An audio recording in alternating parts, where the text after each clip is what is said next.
Republic day సందర్భంగా ఖైదీలకు తెలంగాణ ప్రభుత్వం శుభవార్త చెప్పింది. జైల్లో సత్ప్రవర్తన కలిగిన ఖైదీలను విడుదల చేస్తున్నట్లు ప్రకటించింది. సర్కార్ నిర్ణయంతో 231 మంది ఖైదీలు విడుదల కానున్నారు. జీవిత ఖైదీ అనుభవిస్తూ అనారోగ్యం, వయోభారం, ఇతర సమస్యలతో జైళ్లలో ఇబ్బంది పడుతున్న వారి శిక్షా కాలాన్ని తగ్గించి క్షమాభిక్ష ప్రసాదించేందుకు ప్రభుత్వం చర్యలు చేపట్టింది. ఇక తెలంగాణ రాష్ట్రం ఏర్పాటయ్యాక గత బీఆర్ఎస్ ప్రభుత్వం 2 దఫాల్లో 400 మంది ఖైదీలను క్షమాభిక్షపై విడుదల చేసింది.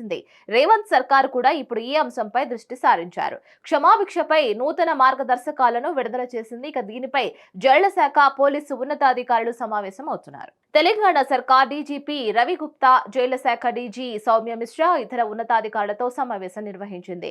ఇక ఈ సమావేశంలో భాగంగా అంశంపై చర్చించారు.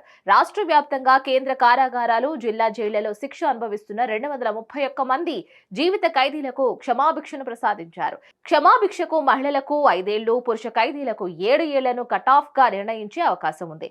ప్రస్తుతం 14 జైళ్లలో 276 మంది జీవిత ఖైదీలు ఉన్నారు. వారిలో 50 మంది 10 ఏళ్లు, 9 మంది 25 ఏళ్ల మేర శిక్షను పూర్తి చేసుకున్నారు.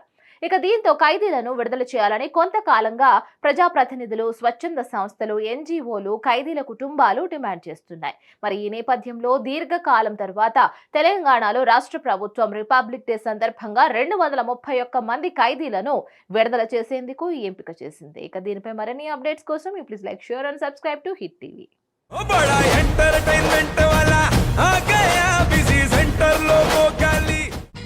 సక్కు సక్కేంద్ర సక్కు సక్కు బాయ్ బాయ్ బాయ్ బాయేంద్ర భార్గవ్ బాయ్ బాయ్. గిరాకి వచ్చే టైం ఏంది? కస్టమర్లు వస్తున్నాడు, రేడికల్ పీగురి. కస్టమర్లు వస్తున్నారు కదా, మాత్రం పొగరు ఉంటది. మరి తగ్గించేద్దాం పొగర్ని. డబ్బులు కట్టేస్తావేంటి కొంప తీసి? లేదు, కస్టమర్లు ఆపేద్దాం. పదా మరి మన బిజినెస్ స్టార్ట్ చేద్దాం.